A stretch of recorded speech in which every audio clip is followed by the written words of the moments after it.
வணக்கம் நேர்களே, நான் உங்கள் ஆஸ்ட்ரோ பூர்ணா. இன்னைக்கு நாம இந்த இடத்துல பார்க்கக்கூடிய பதிவு பாத்தீங்கன்னா மே மாத பலன்கள். மே மாதத்துல இருக்கக்கூடிய கோச்சார கிரகங்களின் நிலவரங்கள் அப்படின்னு பார்க்கும்போது மேஷ ராசியில சூரியன் உச்சம் பெற்று இருக்கிறார். சூரியனோடு சேர்ந்து புதனும் கிரக சேர்க்கை பெற்று இருக்கிறார். அடுத்து ரிஷப ராசியில சுக்கிரன் ஆட்சி நிலையில இருக்கிறார். மிதுன ராசியில குரு பகவான், சிம்ம ராசியில யூசுவல் கேது பகவான், கும்ப ராசியில ராகு பகவான், மீன ராசியில் காலபுருஷனுக்கு 12ஆம் இடமான அந்த மீன ராசியில சனி செவ்வாய் சேர்க்கை அப்படின்ற மாதிரியாக இந்த மே மாதம் தொடங்குகிறது. இந்த மாதத்துல இருக்கக்கூடிய கோச்சார கிரகங்களின் பெயர்ச்சிகள் அப்படின்னு பார்க்கும்போது மேஷ ராசியில உச்சம் பெறக்கூடிய அந்த சூரியனாகப்பட்டவர் 15ஆம் தேதி பயிற்சி ஆகிறார். அன்றைய தினமே அந்த புதன் பகவானும் பயிற்சி ஆகிறார்.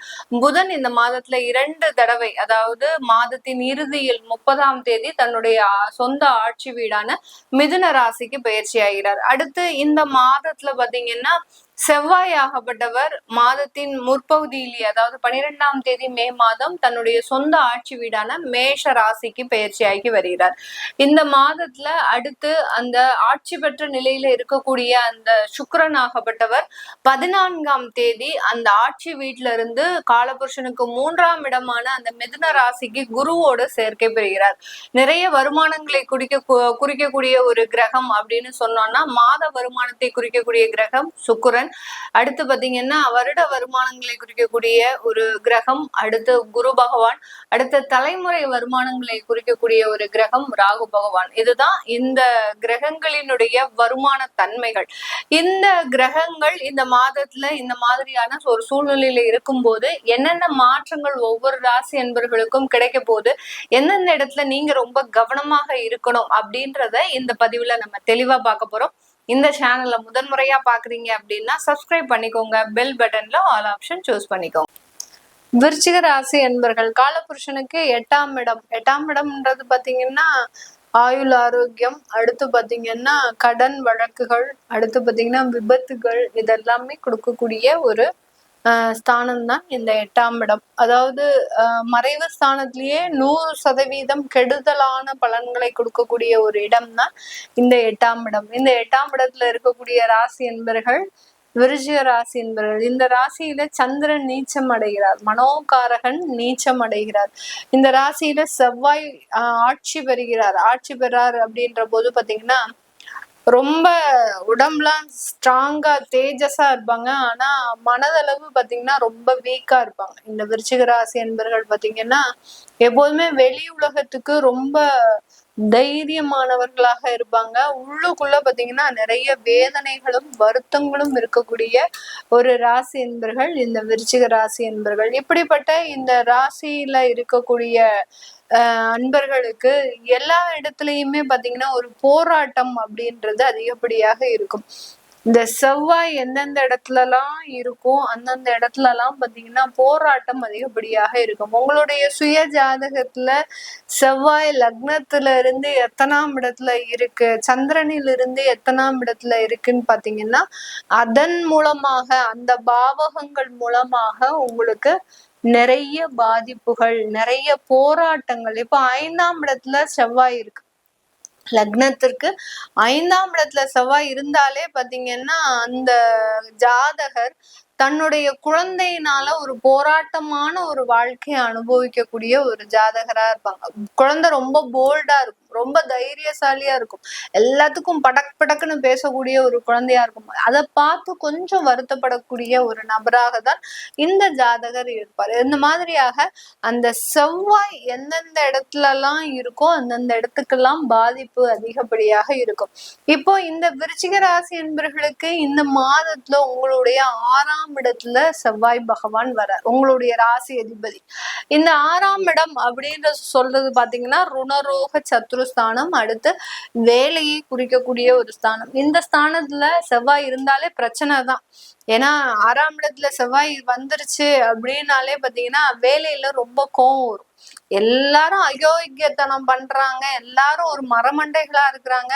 ஆனா அவங்களுக்குதான் அங்கீகாரம் கிடைக்குது, அவங்களுக்குதான் எல்லாம் நல்ல வரவேற்பு கிடைக்குது, ஆபீஸ்ல ஒரு நல்ல ஒரு பதவி உயர்வு, வருமான உயர்வு எல்லாம் கிடைக்குது. நம்ம எல்லாம் உழைக்கிறோம், விருச்சிக ராசி என்பவர்கள் உழைக்கிறதுக்கு அஞ்சவே மாட்டாங்க. இரவு பகலாக 24 மணி நேரத்துல 20 மணி நேரம் உழைப்பவர்கள் 4 மணி நேரம் தான் அந்த உறக்கம்ன்றது இருக்கும்.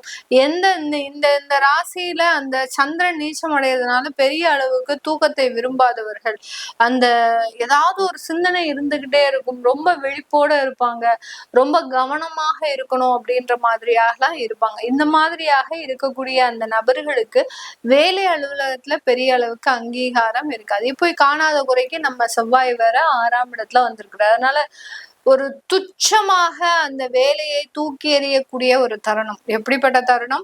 அந்த துச்சமாக அந்த ஒரு வேலைன்னு அதை ஒரு பொருட்டாவே நீங்க மதிக்கிறது இல்லை. ஒரு கோபம் அதிகமா வரும். என்னையா நீலாம் வேலை பாக்குற அப்படின்னு சொல்லி அந்த மேலதிகாரியவே ஒரு ஒருமையில திட்டுறதுக்கு கூட வாய்ப்புகள் அதிகமாக இருக்கு. அதனால ரொம்ப கவனமாக வேலை செய்யணும். ஏன் மேடம் நீங்க வேற இப்படி பயமுறுத்துறீங்க, ஏற்கனவே எனக்கும் அவருக்கும் வாய்க்கா தகராறு அப்படின்ற சொல்ற மாதிரியாக ஏற்கனவே அலுவலகத்துல இந்த விருச்சிக ராசி என்பவர்கள் அதிகப்படியான பகையை வளர்த்து வச்சிருப்பாங்க.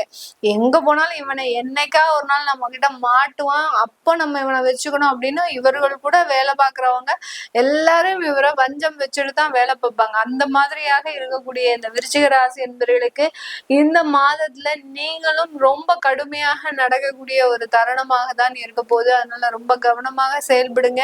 முதல்ல உங்களுடைய ரெஸ்பான்சிபிலிட்டிஸ் என்ன அப்படின்றத நீங்க முழுமையா தெரிஞ்சுட்டு வேலை பாருங்க.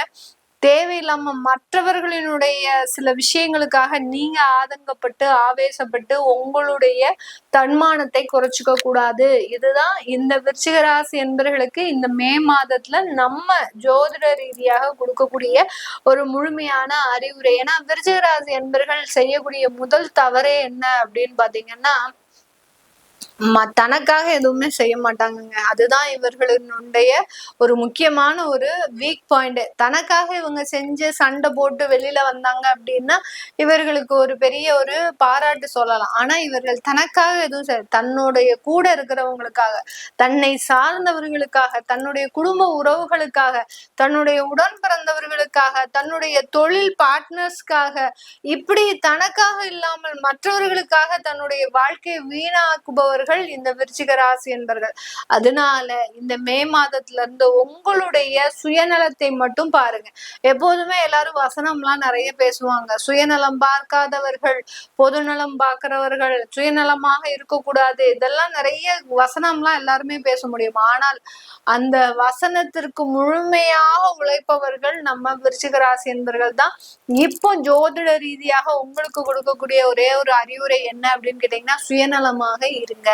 விருச்சிக ராசி என்பவர்கள் என்னைக்கு நீங்க சுயநலமாக இருக்கிறீங்களோ அன்னைக்குதான் உங்களுடைய வாழ்க்கையில வெற்றி பெற முடியும். உங்களுடைய 7ஆம் இடத்துல சூரியன் வரப்போறாரு. இந்த 7ஆம் இடம் அப்படின்றது உங்களுடைய வெளிநாட்டு பயணத்தை குறிக்க போகுது. வெளிநாட்டுல இருக்கக்கூடிய சில விஷயங்கள்னால உங்களுக்கு நிறைய ஒரு மாற்றங்கள் கிடைக்க போகுது. அந்த மாற்றங்கள்னால நிறைய வருமானங்கள் கிடைக்க போகுது. உங்களுடைய 8ஆம் இடத்துல குருவும் சுக்கிரனும் இருக்கிறதுனால வெளிநாட்டு வாழ்க்கை தான் உங்களுக்கு சாஸ்வதம் அப்படின்றது ஆயிப்போச்சு.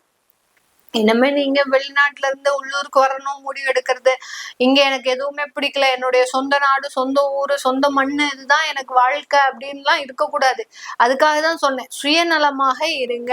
உங்களுடைய சொந்த ஊரு அப்படின்னு பாத்தீங்கன்னா அங்க உங்களுக்கு கௌரவம் பாதிக்கப்படும், மரியாதை பாதிக்கப்படும், உங்களுடைய தன்மானம் பாதிக்கப்படும். அங்க இருக்கிறவங்க உங்களை ஒரு இதுக்கு கூட மதிக்க மாட்டாங்க. மதிக்காம சில விஷயங்கள் அங்க நடக்கக்கூடிய ஒரு தருணம். ஆனால் வெளிநாட்டுல இருக்கக்கூடியவர்கள் உங்களுடைய திறமைக்கும் உங்களுடைய நாலேஜுக்கும் அங்கீகாரம் கொடுக்கக்கூடிய ஒரு நபர்களாக தான் இந்த விருச்சிக ராசி என்பவர்களுக்கு இருப்பாங்க. அதனால வெளிநாட்டு வாழ்க்கை தான் சாஸ்வதம்னு ஆயிப்போச்சு.